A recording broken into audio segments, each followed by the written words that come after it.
And actually, that makes total sense. Yeah. Because I know me. And you don't have to understand my boundaries to respect them. Well, no, I'm the president and co-founder of McShin, a person in long-term recovery from substance use disorder. Okay, I gotta work on that. Celebrating my 6 months. Didn't have a cake. Yeah. Gosh, you scared me.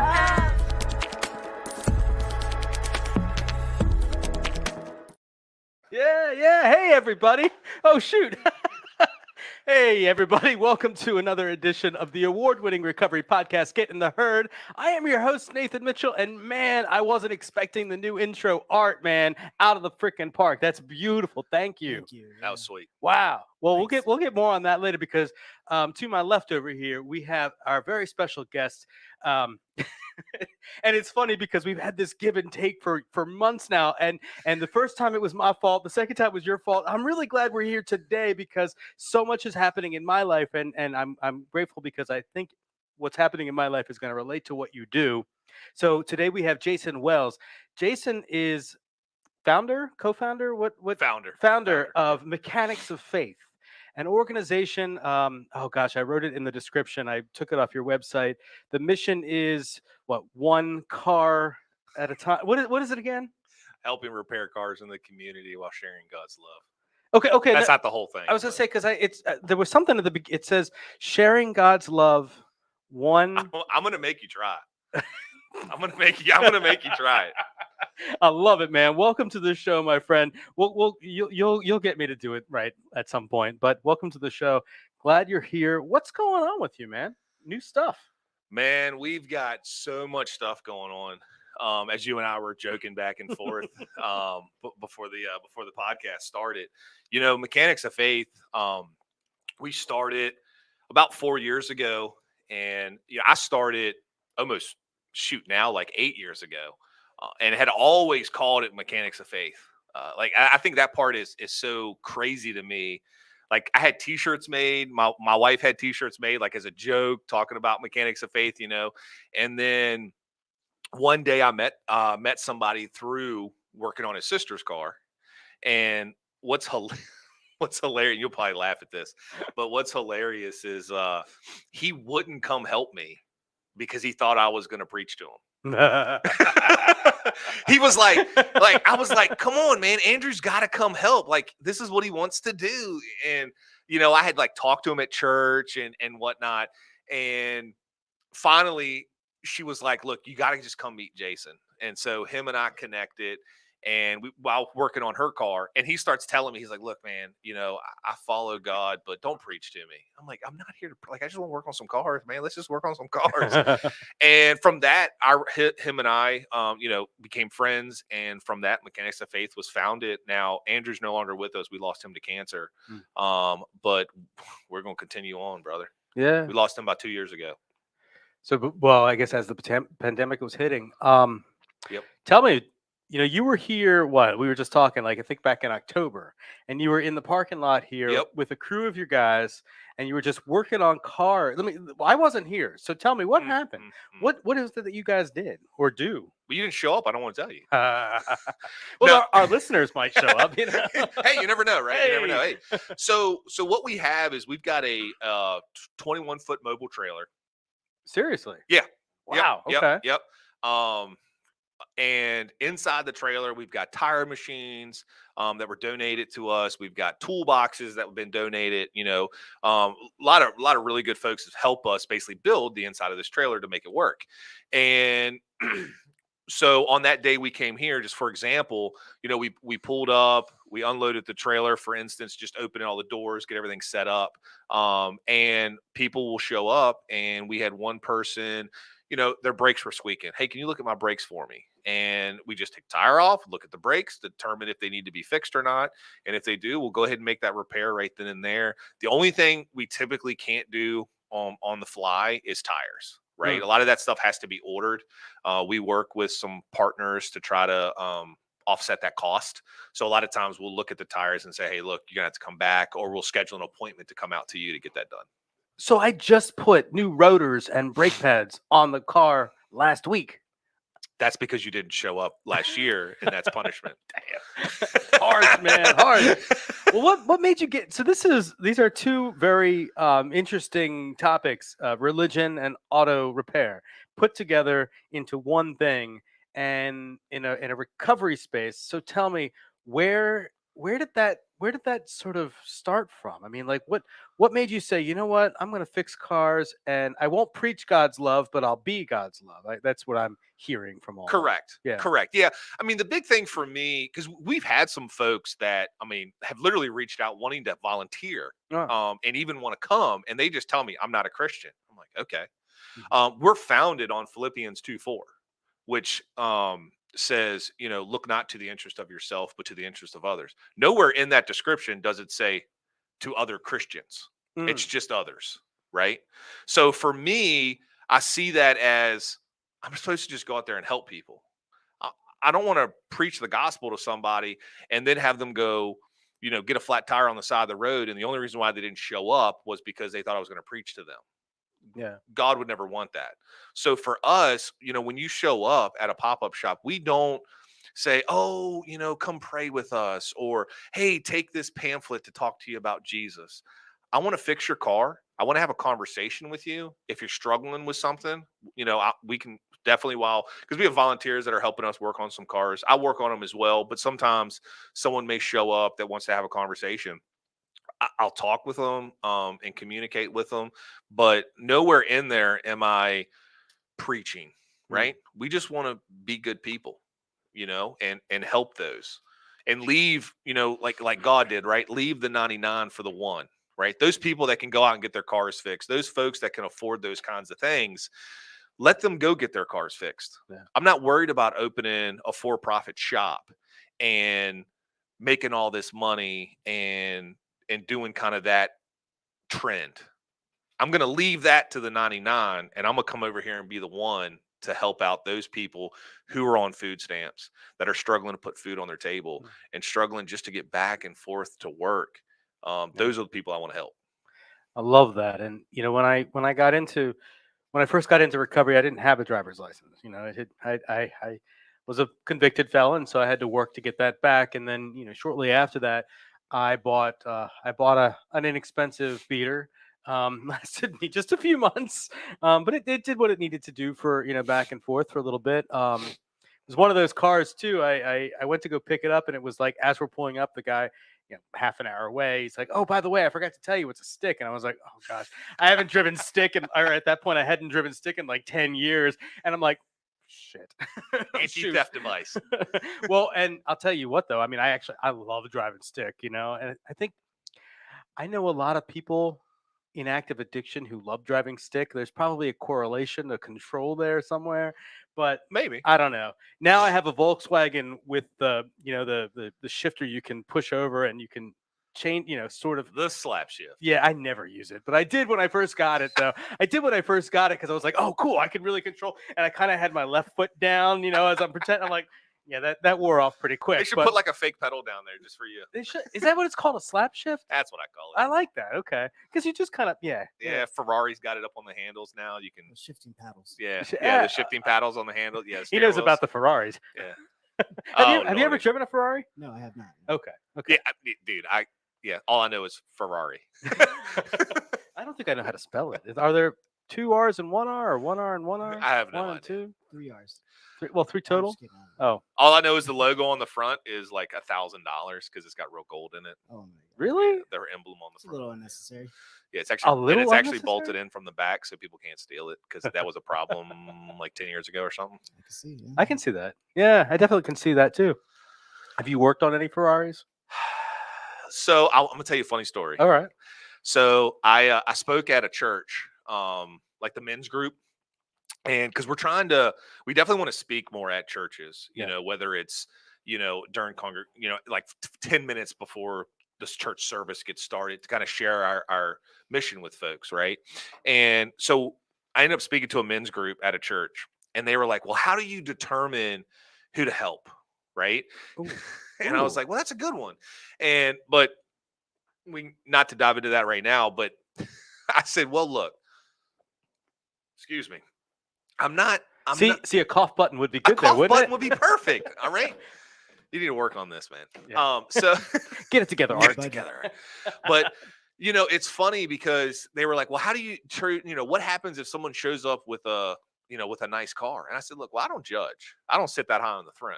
Right. Ooh, all and, right. and I said, but if you show up in a, 2022 Corvette, I know I just told you guys I don't preach, but we may have a Bible study before I start working on your car, just joking. But I'll tell you, here's the funny thing though. I'll tell you, I've been in this situation, and this is kind of what inspired me to kind of start Mechanics of Faith, even before it became a nonprofit. Was, my wife and I, she's a nurse at VCU Children's Hospital. She does amazing things, in her position as a nurse. And, I have a full-time job in the corporate world currently. So, we do fairly well for ourselves, right? Based on the numbers of the, statistically, right? But we've run into hard times with, medical bills. I had to have back surgery. I've had to have hip surgery. I've had both carpal tunnel, so we've had those issues where we're like, how are we going to pay $600 to get brakes on my car all the way around? And we just paid $1,000 for my surgery, Yeah. right? So it, just because, you're not living in your car or you're not sleeping on the side of the road doesn't mean you don't have problems and you're not struggling. Yeah. And that's part of the reason why we don't preach at people, and we don't, kind of force people onto our ideology, because I don't want someone to be sleeping in their car and go, well, they're not going to help me because I'm not a Christian. That's not what Christians do. We're supposed to help everybody. And if we don't help everybody, we're no better than someone who says they're not a Christian and don't believe in God, in my opinion. Hmm. I love what you're saying there, because I used to regularly volunteer at a food bank. Oh, yeah.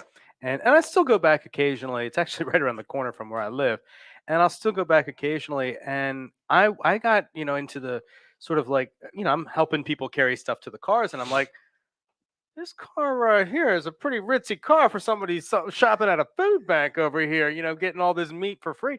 And I start getting into that. And what I really got into was talking to the ladies who run the food bank, and the same thing you're saying. It's like, we don't know what's going on. Yep. We don't know what's, and it's like, you don't know what's going on with somebody's life. They may be taking advantage, sure, but for the most part, people, showing up for something like that, who are trying to get something, some help, are trying to get some help. I know for me as a person in recovery, and it's hard to ask for help, period.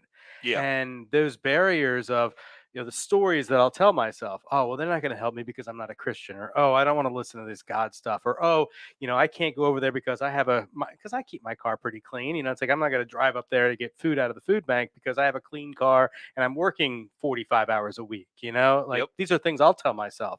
But the reality is, you're right. Like, stuff, it's a struggle. Gas prices being what they are right now, food prices going up like crazy. It's not like well, we're not going to get into salary discussions now, but it's expensive out there. Yeah, I mean, it's tough. I mean, statistically, the average household or family of four. Did you just mute me? No, he focused on that. I'm on to you, bro. No. But the average. You see, look, he's going to switch the camera angle, so it's just you and not me. See? And look, you get more views when it's just me. I saw that. Checks out.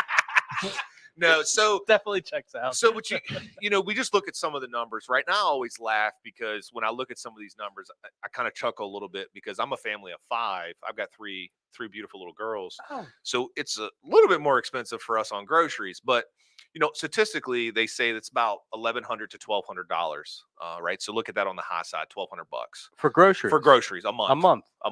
For a family of 4. For a family of 4. Oh my gosh. Okay. So and then so add this into the equation. Brakes go out on the front of your car. Yeah. Right. And again, this is a little bit on the high side. Just kind of worst case scenario.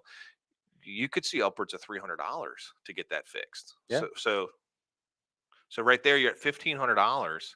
And Oh, $300. Oh, a brake? One? no, Oh, to a fix tire? to fix your front brakes. Okay. But what I'm saying is you got $1,200 you just spent on groceries plus $300. So now you're looking at a $1,500. You've spent $1,500 and you haven't paid your electric bill. You haven't paid your TV bill, your internet bill. You haven't paid some of these things. And I know a lot of people are like, well, you don't need the internet. I'm like, well, I hate to break it to you, in today's world, you kind of do. Kids were working from the internet for what, a whole year I know, or two. and I personally know some families that struggled very hard with Yeah. that scenario. So, again, don't get me wrong, we can always cut things out of our lives, myself included, but it's still a challenge, Yeah. And if that family needed brakes all the way around their car, it's $600. Yeah. So it's usually $300 per axle. So right, $300 for the front, $300 for the back. So you're looking $600. Now you're what, close to $1,700, and you haven't even paid your bills yet, except for your groceries. Yeah. That's a lot, man. And we're trying to offset that. So if you're on food stamps and you come to Mechanics of Faith, you don't pay anything.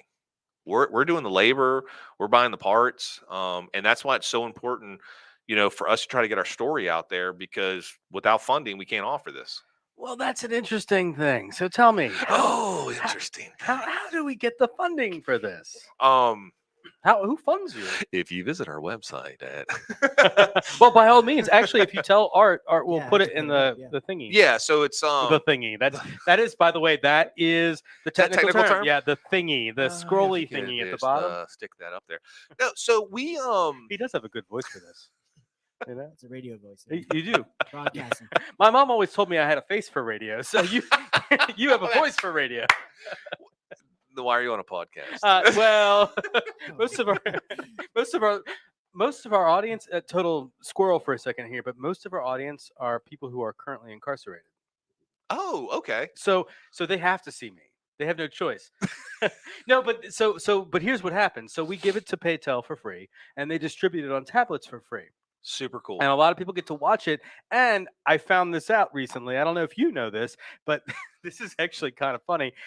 They get credit for watching us, so they get to watch the fun stuff for free. So for like every hour of like this stuff they watch, they get like, I don't know, 15, 30 minutes of, some, Friends or some other show.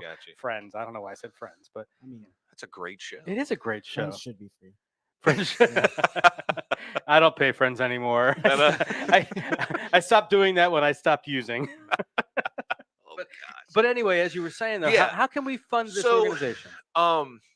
So we have a challenge right now.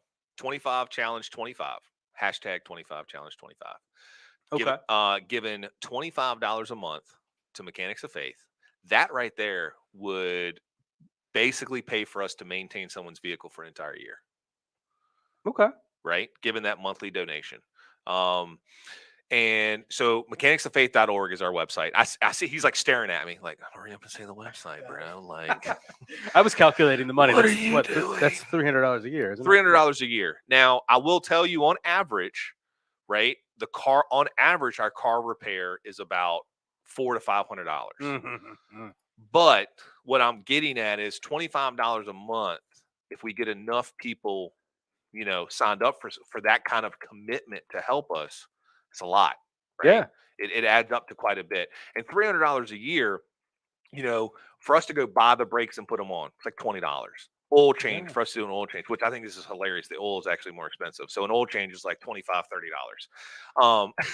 But again, right? You look at it and say, you give $25 a month to Mechanics of Faith, for a fact you're going to help somebody, because I can go buy brakes for $20 at AutoZone. We have a partnership with them. That's the other thing is we've got a partnership with Edward Jones in Hanover County, and they sponsor us. So they've joined our team of sponsors, and they're on our website. On the front of our 21-foot trailer, we put their logo to show people that they support us. And that's the other thing. I have a background working in the corporate industry.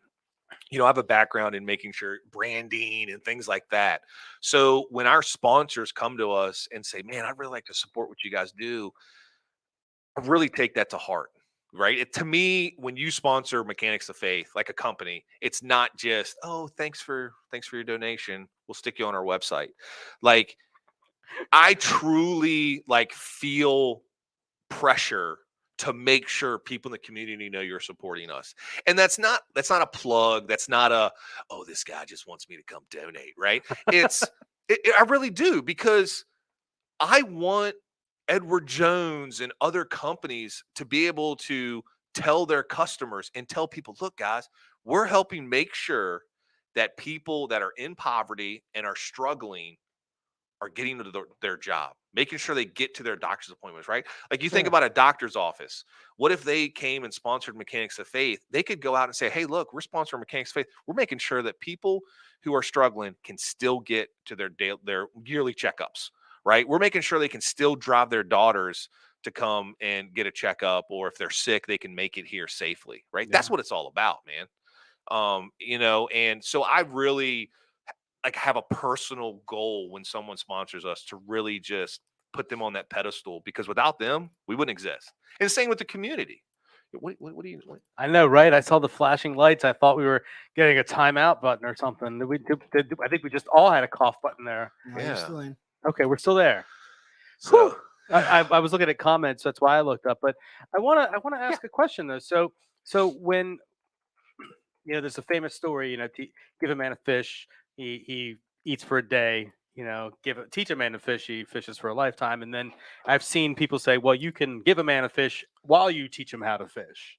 So okay, because he's all right. still hungry. The man's still Okay, hungry. All right. I splitting hairs perhaps, digress. but I digress too. But so fill a man's oil tank. He gets an oil tank, oil job for 3,000 miles. Teach a man to fill his oil tank, or change his oil. Does it for a lifetime. Oil tank. I don't know, man. Come on, man. This is why Hey, I have problems with hey, cars. People make man. fun of me. Hey man, can you step out? No. we got this, Podcast right? is over. We got this. No, no. I love what you're getting at, Right. and I think I know where you're going with this. So if you go to our website, Mechanicsoffaith.org. He's gonna put it on the scrolly thingy. if you go to our website, if you look under program, Oh, there we are. oh, that's super cool. This is the coolest thing I've ever done, folks. So if you go to our homepage, Dun, dun, dun. Oh, now we're not being seen. That's okay. We're okay. We don't need to be seen. Ooh. So if you go to our homepage and you look under community, we actually have a community program. The button says home. There you go.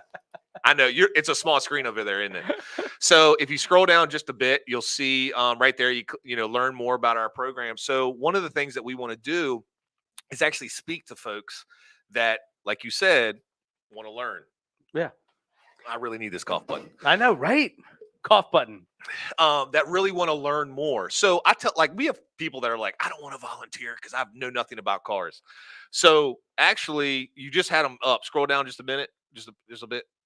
Oh, he's not on there. So he's up there somewhere. But Eric, who is actually came to us for help, and now he's a huge volunteer of ours. So if you come to a pop-up shop, he'll be the guy that gets the paperwork done and helps and supports you. He knows nothing about cars. Okay. Right. And if he was sitting right here, he'd say, yeah, I don't know anything. But he's hilarious because I love this guy. He's actually become a really good friend of mine. And he just showed up one day for help, and now we're buddies. But he'll come to a pop-up shop, and we'll be out there, and I'll be talking to like Dev or Max, which are some of our other volunteers. And one of them's a master tech. And I'm like, hey man, got a question. What do you think this could be? And it's always good to get feedback. And Eric will come up and he'll be like, that's what I knew it was. I knew it was that sway bar bushing. It's, that sway bar link has gone bad. I knew it. That's what happened to my last car, by the way. Really? Yeah. And I'm like, Eric, you don't even know what you're talking about. He goes, yes, I do. I knew it. And then I was doing a tire job. I'm putting on tires. And I was like, oh man, gotta fix this. And he goes, yeah, that's what I told you, man. So he's kind of like the comic relief for like some of the customers are like, I don't know what they're talking about. So he kind of comes in and but that's the beauty of it though, right? Like when you come to a Mechanics of Faith pop-up shop, it's not automotive shop. Yeah. It's a bunch of people that want to help one another in the community. And that's all it is. And one of the cool things is, I shouldn't have made eye contact with you, distracted me. But I have that effect on a lot of people. But here's the coolest part, and I never knew Mechanics of Faith was doing this. and this is what just it I'll be frank. It got me a little emotional the day that it happened. So we used to be behind Hanover Friends Church in Mechanicsville. Pastor Ed is a huge supporter of ours in Mechanics of Faith. Great guy. He's actually my mentor through seminary school as a coach. Great guy. So we used to be at his church, and we're out there. We got a 21-foot trailer, and we're helping some people. And I kind of take a step back, and I'm just kind of looking. Right, not taking a picture. I'm just looking. I'm like, man, let me see. We got like 10 cars out here that we're helping. They're all up on jack stands, and I'm like, but all of a sudden, instead of looking and focusing at the cars, right? Because that always seems to be the focus is the cars. I look at the customers, the people that are there, right? And I hate calling them customers. They're more like family, right? Once we get to know them, and I'm looking at them, and I've got, Sarah's talking to John, and John's. They're collaborating. And then I've got Elizabeth who jumps in, she's a single mom, and she's like, oh, hey, what's going on? And I'm looking at these people, and I'm like, wait a second, we're fixing cars, but these people are communicating with each other. Like, and they're realizing that they're not the only ones in the world struggling. Because I feel like when you're on, whether it's disability and food stamps, and you're like, man, I just feel like I'm not worthy, right? Because I'm not making six figures like the world thinks I should. You feel alone and you feel lost. But yet you come to a Mechanics of Faith pop-up shop, and since we work with people on SNAP, we work with people's social services, and we work with other nonprofit organizations, and you come there, it's almost like you have this sense of, and I've spoken to folks about this, they have this sense of, I'm not the only one. And they feel comfortable being able to talk to the person next to them because they know the person next to them is semi in the same boat, right? Right. And I'm like, I never even thought about it. Like, we had one lady, I was like, are y'all friends? And she goes, absolutely not. But I got her cell phone number. We're friends now. I mean, they're like best buddies when they left. But I'm like, that's awesome because, sometimes it could just be someone showing up and knowing that I'm not the only one struggling. Yeah. Right. And to me, that's bigger than the cars. Yeah. Right. That's so much bigger than, oh, we're fixing cars for people. And you kind of hit what I was going at, but where I was going with that, and we might have switched tack because I went down a rabbit hole. I think we did. I went down a rabbit hole. I know where you're going with it. Yeah. Though. So wait. All right. Let me see if I can reword this. Reword it for me. Shoot. Give a man an oil change, and he gets an oil change for 3,000 miles. Teach a man to change his oil, and then he gets a lifetime of oil changes. So there we go. Yeah, there you go. At least you didn't say tank, right? You got people out there now going, oh, oil tank? I guess that goes in the gas tank. Like, don't do that, anybody. Yeah. No, you're right. My people are smarter. And I got distracted when he was pulling up the website. I saw a picture of Eric, and then it just turned into a whole tangent. But this is the whole. By the way, we could rename the show Tangent. We could really. We could just rename the show. Yeah, I did watch a couple of your podcasts. It would work. Pivot. Yeah, oh, actually, I like that. Pivot. I really like that. I like that. Pivot. Parkour. So no, you're fine. Wait. You did some research and you watched us? Yeah, and that you could really be called that because I watched one and I was like, man, they're all over the place. I'm gonna fit in great with these people. Cool. All right. No, but no. What you're getting at on our website, and I think that's what got right. You pulled up our website, and then I was like, oh, there's Eric, and I want to tell a story about him because I just got excited. But so on our website under our community programs, we actually go out and talk to folks about automotives, and so we right there's that button. Yep. We did a fun pop-up shop. It was kind of a closed pop-up shop. Yep, that's it right there. And it was for Ford Foundation. And right on. Yep. You get funding from Ford? No. Oh, no. Forward Foundation. Oh, Forward. Ford Foundation. I don't. Ford Foundation does have a big giant thing that they do funding for. My bad. I'm sorry. You just gave props to somebody online. But I want to give props to Forward Foundation. Forward Foundation. Andrea and Mary, awesome people, love them to death. And we worked on. So we were. I'll take this away from this guy. so what we did though is a bunch of their single moms came out, and we were doing like oil changes and brakes. But what we were actually doing, going back to the people, right, helping them, is we were showing them like, hey, here's how you change the light bulb, right? Hey, on your car, here's how you check your oil if you think your oil is low. And things like that, and kind of just going over some basic knowledge. Hey, like we had one lady who showed up. She's like, hey, I was told I need brakes. Took her wheel off, took her brakes off. I said, you don't need brakes. I said, here's a brand new brake pad. Here are yours. They look like almost the exact same, except these are a little dusty, right? That's so let's something you definitely don't get at a lot of Yeah. mechanics, yeah. So we're trying to educate folks. Trying to talk a little bit. We'll talk about that in a second. But that's trying to do that. I've actually gone to Primus Bank and spoken there to one of their. They do like an internship program, also connected with Ford Foundation, and just kind of spoke about typical car repairs, some scary things that they are doing out in the world to like snatch people and things like that, where they pour oil under your car to make you think you have an oil leak while in a parking lot, and then when you lean over to look, they'll grab you. So Wow. yeah, so and it's stuff like people are like, what? People do that? I'm like, absolutely. If there's a white, well, not a white, it could be anything, but if there's a car poked really close to the driver and the van door is like right next to the bottom, say get in from the passenger side. So, but again, I mean, that's not what we do. Like we really talk more about, hey, the needle on your car that says, L and H. Here's what it really means. If it goes really high and it goes up to H, cut the heat on in your car really high. Please roll your windows down, but cut the heat on your car really high, roll your windows down, and watch that needle. It'll actually come down a lot of times in most cars. Now, can you drive from here to Florida? Absolutely not. But if you're in a scary area, you may be able to drive far enough to get to a safe place, That's right? a funny story, actually, from coming from Florida, driving to LA in the middle of Arizona, where we had a U-Haul in the back, and it was definitely overloaded, and we were overheating. This is in the middle of the summer, and we actually turned the heater on, and it brought it down. Yep. Yeah. So that's some of the things that we try to just educate people on, so that because like you said, you're a single woman, and Well, I'm not a single woman. Well, I am. Wait, but so that was an example, guys. L and H, by the way, that's lying and honest. Is that what that is?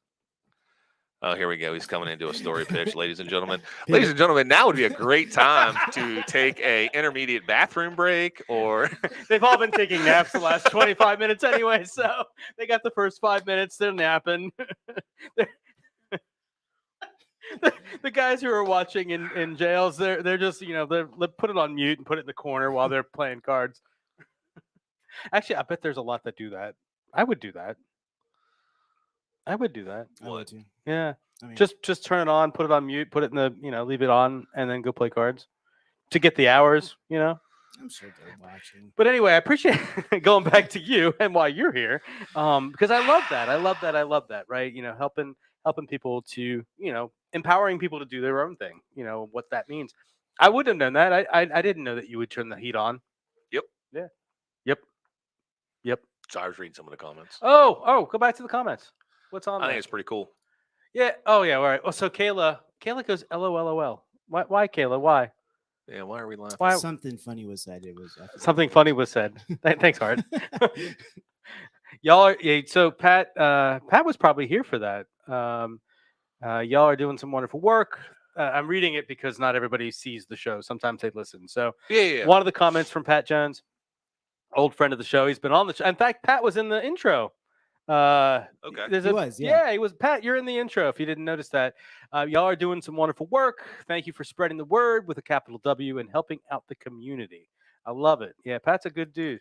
I don't know where Pat is right now though, but Pat, if you're listening and you can text us, where the heck are you, buddy? We need to see you. We'll get you on the air right now. We'll get you on right now. The other thing too is talking about the kind of the same thing you were just saying is we also on our website have like little how-to videos showing people like how to check antifreeze and how to do how to do an oil change. And what I think is funny is I don't edit them. We don't edit here either. But here's need my card. Here's the thing, like I have buddies of mine, like, because again, I don't mind telling people. I'll go to YouTube and search like how to do this, like, because we have the same computer system that most automotive shops have. right? Okay. And so Yeah. we can look up like how to do something. Oh, it's going to take 2.5 hours to do this, right? And I'm like, man, there's got to be an easier way to get this alternator. Like my neighbor's got a Honda Pilot, and I've helped her do her alternator. I'm like, there's got to be an easier way to do this than what the book says. And I'll go on YouTube and I'm like, Honda Pilot alternator, and I'll find somebody who's like, look, I didn't feel like doing all the steps, so this is what I did, and it works.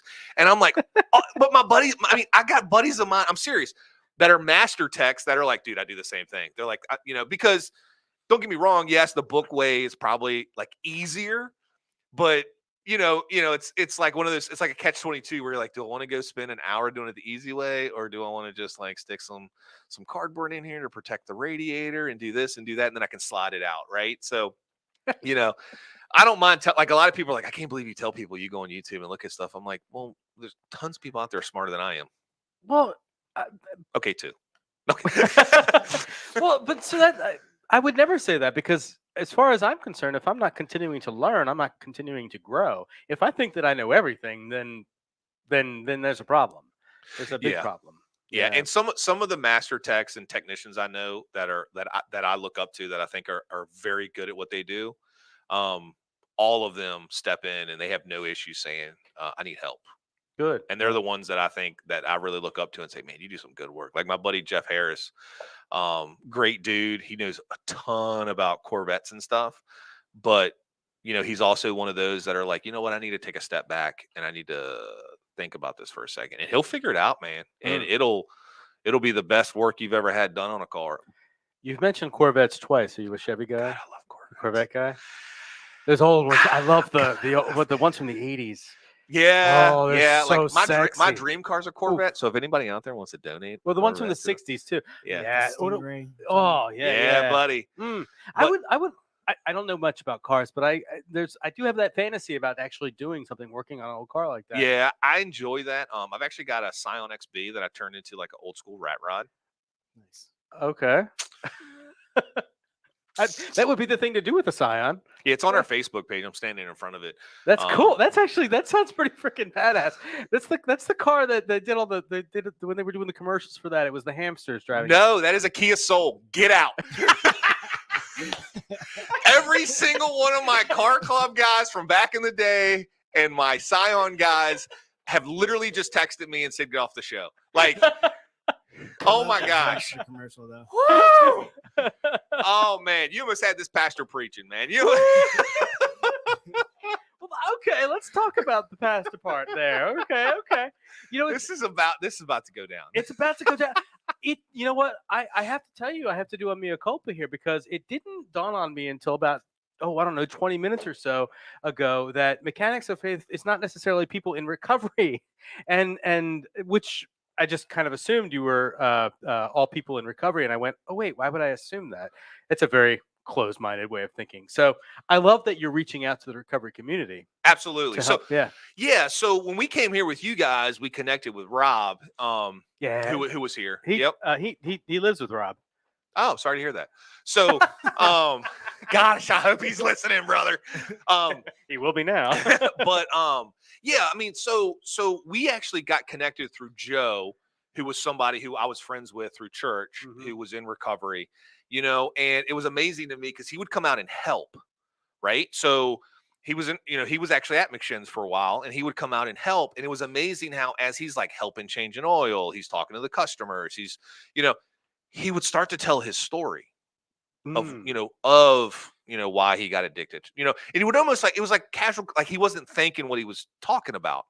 And I started to go, you know what, this is really potentially good for recovery people. I myself have not been through it, so I kind of lean on Joe to say, Joe, what do you think? He goes, Jason, he's like, man, when I'm out there working on cars, he's like, I'm not keeping my hands idle. I'm doing something constantly. He goes, and it's amazing how if someone says, hey man, why are you helping out? He goes, it kind of turns into a recovery story and how I want to give back to the community. And that's kind of how we got connected with McShin's, because, McShin's has houses around, and I'm sure there's people like neighbors and things like that need help. And by coming here and doing that pop-up shop that we did, those guys in recovery that showed up to volunteer and were able to help, they're kind of giving back to the community that's supporting them. And I think that's important. right? Yeah. And that's why we're hoping to eventually work with some jails on maybe some work release programs. Yeah. Same thing, right? Because at the end of the day, there's people in the community that are giving to the jails, that are, we're paying taxes to support the jail system. Some other people may give to other nonprofits that go in and preach or go in and teach life skills inside the jails. And these guys can come out and say, you know what, I'm giving back to the community that has supported me in my recovery, that has supported me in my time of need, that has supported me throughout my incarceration. And I think that's important, right? Yeah. Because you feel like you've achieved something. And because I know, and I'm picking on Joe, and if he's listening, I'm sorry, brother, but I love you. But looking back at him, like, he loved it. He was like, Jason, I just feel like I have all these people that have helped me, whether it's giving me a little bit of money so that I can buy smokes or food, or I'd rather it be food than smokes, but whatever, right? And he's like, now I feel like I'm giving back. Yes, I may not be giving back directly to you, but I'm giving back Yeah. to it kind of all full circle, right? Yeah. The circle of life. Well, I love that, because recovery teaches me to start identifying my purpose. Yep. And to start walking in that purpose, and identifying goals, and setting strategies to meet those goals, and bringing it to a manageable, a realistic purpose, over not overcomplicating things. I'm a guy who wants to overcomplicate. For the longest time, I'm going to be senator, I'm going to be this and that and the other, and that just didn't work for me. And it took someone sharing her story, in recovery, with a long time. It took a lot of people sharing stories, but this one particular woman who shared a story about purpose and her purpose. And she talked about what it was in recovery, in AA especially. We talk about stories being what it was like, what happened, what it's like now. And this woman had 36 some odd years or something, and she's a little bit about the problem, a lot about the solution, and then the solution into action. And she talked about her business and ups and downs with family and stuff. But she gets to the very end, and she's talking about purpose. Overall was the theme. And she's like, with all that, it seems that my purpose is just to be a little more loving. Yep. Every day. And I'm like, damn, I can do that. Sorry, I didn't mean to slam so hard, but it's like, damn, I can do that. Because at that time early on, I'm thinking, I can't do anything right now. I'm a felon. I don't have a driver's license. I've just gotten out of jail. All of these things in my head and I'm over 40, and I'm like, I'm a worthless waste of human space. And which is really how I felt. I mean, I know I'm being joking right now, but that's what I felt at the time. And that was a really powerful statement to hear that, because I'm like, I can do that. And for me, I can't work on cars. My father was a mechanic. He was an airplane mechanic, actually. And he might even We be don't fix listening. planes. Well, So. fair enough. But I have no real good relationship with my father. I knew nothing about. And so for me, there's still a lot of that comes up, that it's not as bad nowadays. I talk about it, but but for a long time, like I didn't even have a car when I lived in the city for a long time too. Gotcha. So I didn't have a car in DC. And so, like, all these things nowadays, when something comes up, it's like I'm a little better. I have a regular guy who fixes. I drive a Volkswagen, so I know there's going to be problems and they're going to be expensive. But I got a guy who works on Volkswagens, and I got my 4 brakes done for $275 last week. So, I loved it. Do you want to come volunteer? Do I want to come volunteer? No, does he want to come volunteer? He might. He might. So that'd be awesome. He's probably not listening now, but he always smells very green. I don't judge. I mean, I don't either. I actually kind of like it. It's because he's fun. But he comes, he fixes my car. I actually left the keys in the car. I had it. Here's a funny story.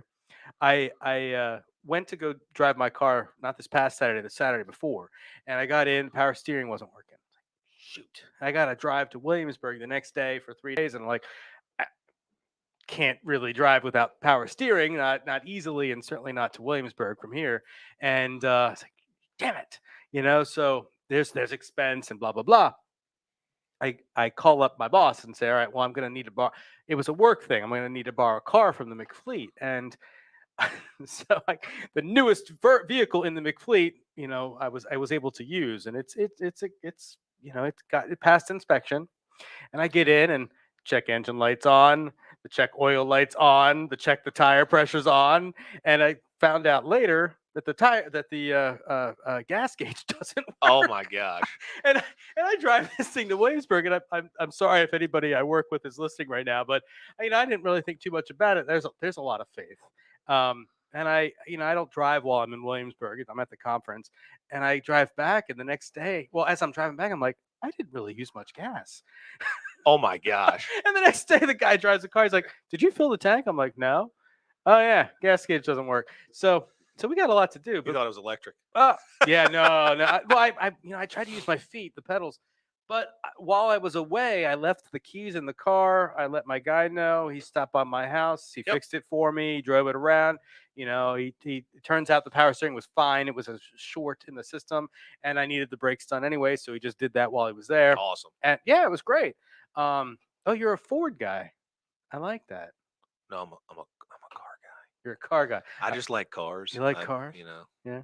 That's from my grandfather who likes Ford. It's the F-100. Yeah. That's my dad playing the pipes. Pipes. Is it? Oh, no kidding. Very cool. Very cool. Yeah, it's my whole family tree, basically. My family members. My mom drove all it the way up to the Air Force. Nice. That's where the veteran thing came from. So we actually do a veteran program where people donate cars to us and we fix them up, and then we donate them out to vets.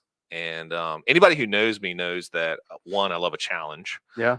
Two, I open my mouth and stick my foot in it quite a bit. Oh, hey, welcome. Nice to meet you. Nice to meet you too. If my wife's listening, she's like literally hitting the like button like 3 times right now.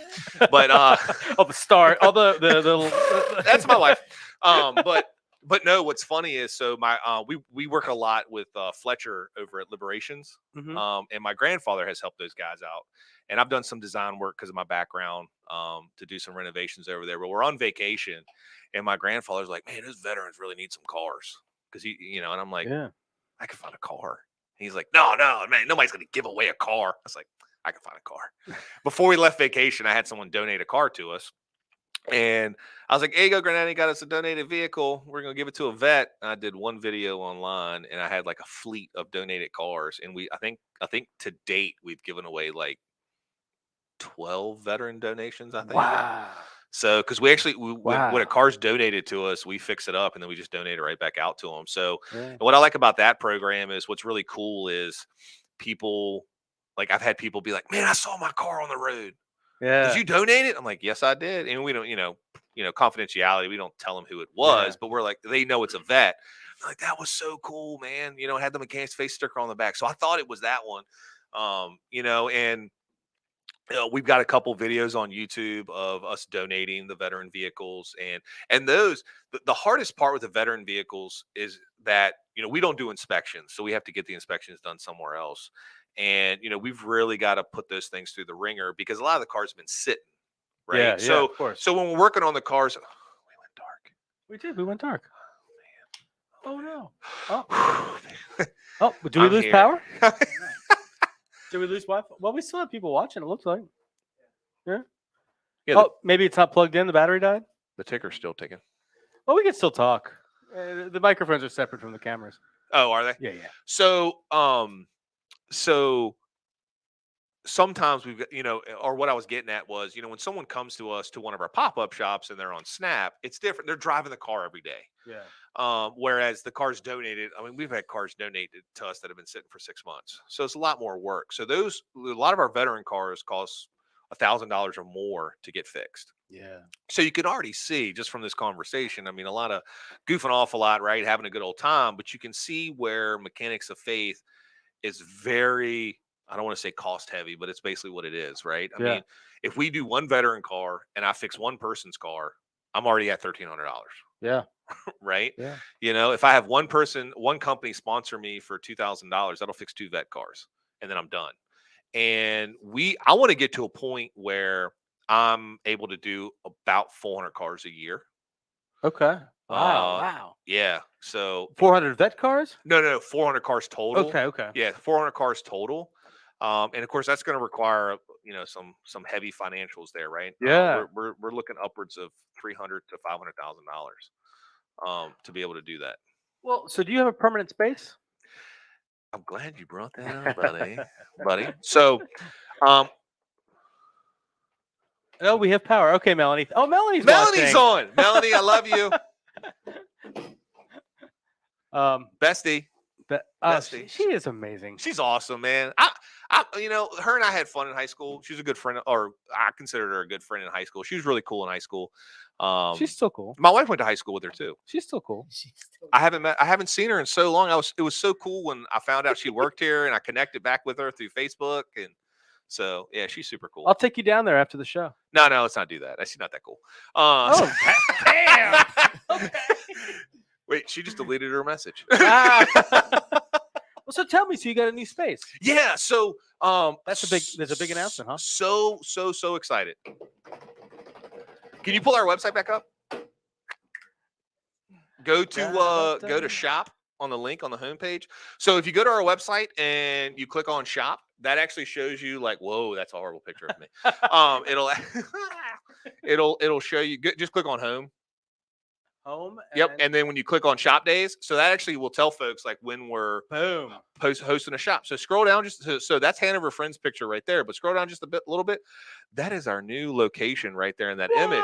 So New Life, and I want to make it clear, right? We work in a church parking lot, but I want to make it clear, guys, we're not a part of New Life, and I don't mean that in disrespect to New Life. I love Pastor Lee, huge supporter of Mechanics of Faith, but I just want to make people realize, right? You show up on Sunday for service, and you're looking for me, or you're looking for like more information about New Life or about Mechanics of Faith, right?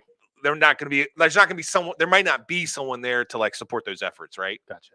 So we're Suite M, where that arrow is pointing. New Life actually gave us their 2-car garage shed in the back. Wow. That's awesome. And we just got a 2-car carport because we work outside. Because that shed, we're going to turn it, we're working to renovate it to turn it into like an office space. So one side will be office space, and then the other side will like house some of our tools, and some of our gear. So we got a 2-car carport, working on getting some fans and things like that. So we don't. Well, you've got a couple fans here. Sorry. Gosh. The comedy, man. Hello. So yeah. So super excited. Working with Henrico on some things inside the school system to maybe get some teenagers over to help support. That things. Is brilliant. Yeah. Good stuff. So man. yeah, because I want to bring up too, you had talked about like when you were going through recovery and you felt like you just couldn't complete anything and right, kind of lost, right? And I think it's cool because you brought up something that Joe, when he was working with us, even Rob, some of the other guys said, you may not know anything about cars, but you may show up and we may walk you through how to do brakes, or we may walk you through how to get an oil change. And for those listening, don't worry. When we walk people through stuff, we don't walk away. Like we go through the whole process. like yeah, I'll go ahead and put that. Yeah, you do that right there, and you just hand tighten those bolts. No, so hand tighten. Oh, so if you do come to a pop-up shop and you don't have you don't feel comfortable and you want to learn, you basically just shadow myself or one of the other technicians, and you're kind of just helping. But it's hands-on. So it's like, hey, take this rotor, do this, do that, right? And then one of the guys that's a technician or myself, once you're finished, review it over and say, yeah, it looks good. You did a good job. So when you're in that state of mind and you're feeling like that, and you come to Mechanics of Faith to volunteer one day, you can get that sense of accomplishment because you're going to see somebody pull out and be like, I fixed that car for that person. Yeah. You kind of get that sense. And that's what Joe used to always say. He's like, man, I just feel like this guy came and he was so upset because everywhere kept telling him it was going to be a couple $100, and we were able to fix this and we took care of him. He gave me a hug and he was so thankful. And Joe was like, man, it just felt so good to feel like I did something to make someone happy, because I felt like all I'd ever done is made my mom cry and, made my sister hate me. And, so I think that's pretty cool. That's pretty touching. That is pretty touching. So you're in seminary school. I am? Yeah. Oh, man. Are you? Yeah, I am. Yeah. I'm just messing with you. Yeah, I'm actually over at Liberty University now. Yeah. Yeah. So I'm in seminary school. Christian leadership, basically, to be a pastor. I know where you're going with it. Go ahead. You want to ask a question? Go ahead. Well, what do you want to do with it? That's where I was going with it. I was just making sure. Yeah. So, right now I don't feel like God's calling me to build a church. Okay. I really want to do more in the community, like with Mechanics of Faith. I do know from talking with folks that some people, even talking with some folks in the jails, right? They feel like I don't feel welcome in a church. Yeah. So Yeah. I do feel a strong pull to maybe support some of those folks that want to learn more Yeah. about Jesus and their religious or sorry, their Christian journey. I do feel compelled to maybe speak and communicate with those guys more, maybe host some small sermons outside, Mm. or do some Sunday night barbecues and we preach a little bit, because to me, uh and walking through seminary and the things that I'm learning, and even my background, right? I wasn't always a follower of Christ, and for me, I feel like sitting in the pew at church is not the way that people always come to know Christ. Mm. Um, Not bashing a church in any means. I love going to church on Sundays and sitting in the pew, but I'm talking about those who are new to the scene, right? And feel lost and feel like they're not wanted. But yet at the same time, they have a urge to learn more about God, right? They may be a little timid. That's maybe the word I'm looking for, timid to go Mm. into a church, Yeah. you know? And so for me, I went to seminary school, or felt called to go to seminary school, because that was the only way I felt like I was going to be knowledgeable enough to take someone on that journey.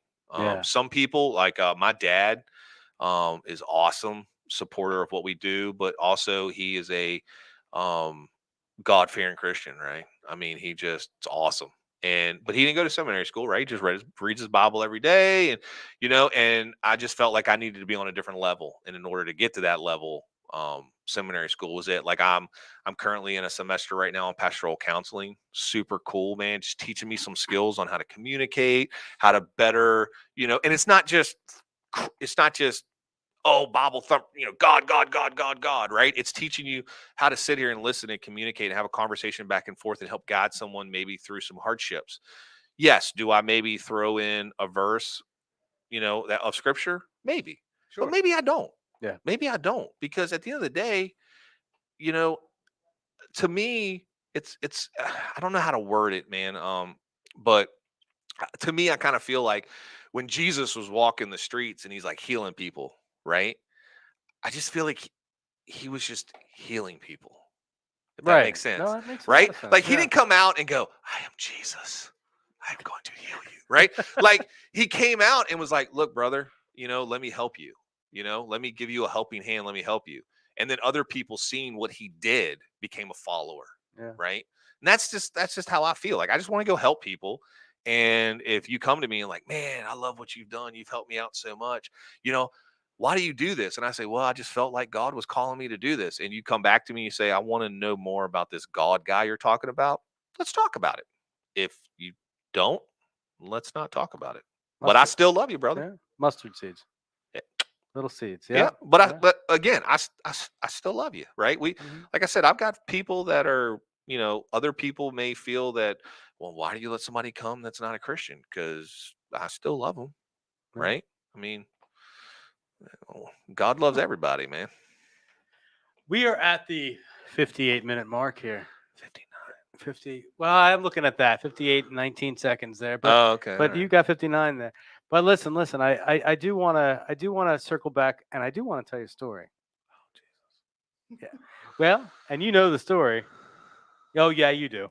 Yeah, you'll know it. Here's a story. There is a story, and I think you'll appreciate this. It's a true story. Oh, that makes it True story. either better or worse. Well, it's something that I have done, and I want to tell you, and I think you'll appreciate why I'm telling you this. So, what I'm going to tell you is true. Like I said, it is also legal, important. Okay. This is a story to talk about the difference between honesty and integrity. That's why I'm telling you the story. I like it. I like it, right? Um, Honesty and integrity. So this is a story that's true, legal. Morality is perhaps somewhat subjective here, but I think we'll all agree that what I did was morally correct here. I don't think there's any really subjectivity to this. I think it's pretty morally correct. Some information. I'm the oldest of three children. We have the same biological parents. I have a brother and a sister who have always been a boy and a girl. There's no sex change or anything like that. And again, I've known them their whole lives. Okay. Important information. You know the story now, don't you? Yeah, yeah. Several years ago, I lived in West Virginia, and we had a little restaurant, and we ran it into the ground. That's a whole big story. But I came back to Virginia, and the next year I married my sister. You hear the police behind us coming to get me for the story. Okay. A few years later, the Supreme Court made same-sex marriage law of the land. That year, after he asked me, I married my brother. Now, how did I do that? No comment. I don't know how. Well, how would you do it? I have no idea. No? I have no idea. You have no idea how you would do that. No How would you idea. marry your sister if she asked you? I wouldn't. You wouldn't marry your sister if she asked you. If my sister asked me to marry her. Yeah. That was one of the happiest days of my life. I don't even want to comment on the story because I'm very confused and concerned. What are you doing right now? Where are you in school? Seminary. What is that gonna make you? Potentially a pastor. Potentially a pastor. What do pastors do? Marry people and spread the word of God. Yeah. So if your sister asked you to marry her, would you do it? I was like, I married my sister to my brother-in-law. I married my brother to my sister-in-law. Two separate things. And the reason I tell that story, yes, I get a little bit of a groan, and sometimes people laugh at that, but the riddle. everything I said was honest, right? Yeah. But my integrity was to drag you down to, oh my gosh, what are you talking about, West Virginia? All this stuff. Because that was information that wasn't necessary. I used the word marry so that it sounded like I was, I used it. And I do talk about that. I actually tell that story all the time. I talk about that poor people. And there is a comment up there, somebody saying, oh, groan. It's probably Patrick. But I talk about the difference between honesty and having integrity because, it's not enough for me as a person to just speak the truth. I need to have integrity behind that truth. Am I gossiping? Is what I'm saying kind? Is what I'm saying, obviously honest? Is it necessary? Most of what I say is not necessary. Art can back me up on that. Probably. I'm gonna co-sign that one. You co-sign that one. But I'm pretty honest these days, and I'm fairly kind in my words these days too. So, I laugh and I joke, but I love what I have grown in my recovery, how I've grown in my recovery to accept a higher power into my life, whatever that looks like for me, and recovery teaches me that, to bring some spirituality to my life. Because that God word was very scary for me when I first got here. I would agree. I could understand that. And God doesn't love me. Look at what he's done to me. And I have a different view on that now. And I really appreciate you coming and sharing your message today. What was the last comment somebody put up there? I'm sorry. It was Melanie. What did she say? Oh, I know the story. Yeah, right. Okay. Oh, I know the story. She's heard me say it. But yeah, Lordy. But appreciate you coming out here today. Thanks for having me. Yeah, man. Anything else you want to share? No, I mean, I think we goofed off, had a good time. I greatly appreciate you guys letting me come out here. Again, anybody wants to find out more about us, it's mechanicsoffaith.org. We're also on Facebook, Mechanics of Faith 804. Mechanicsoffaith.org right there, scrolling on the bottom there. That's us. So, I mean, again, we want to get to that 400 mark, and without the community support, we're not going to get there. Where are you now? I'd rather not say. We're not close, man. We're getting there. Well, you're one more closer than you would have. I'm one more closer than I would, and that's the thing. Just real quick here. I know we're running out of time, guys, but just real quick. A lot of people I hear comments, they're like, man, what's $25 going to do? Because it cost me $400 to fix brakes. I can promise you, I have someone who, I kid you not, I'm not going to mention too much, but she is homeless. She literally gives $8 a month. Wow. Because we touched that her that much by fixing her car for her. But that $8 a month over 3 months paid for something. Right. Yeah. Paid for something to help us keep moving. So there's no such thing as $5 isn't enough. $10 isn't enough. I'm not going to make a dent in it. Right. Yeah. That it adds up. Right. So that's all I'm going to say. I love you guys. Thank y'all. Man, I really love what you're doing. Looking forward to you coming back here and doing a pop-up here at another point soon. So yeah. Love to come out. Yeah. All right. Well, thank you. Hey, listen, we'll be back again. Are we doing tomorrow with the women? Is there Women Wednesday I tomorrow? haven't set that up yet, but I'm going to talk to them. Well, today there about may or may not be a show tomorrow at 2. Well, more will be revealed on that, but we will have a show on Thursday at 2. More will be revealed on that as well. We will see you next week. Well, gosh darn dang it. We will see you next time. Stay in the herd.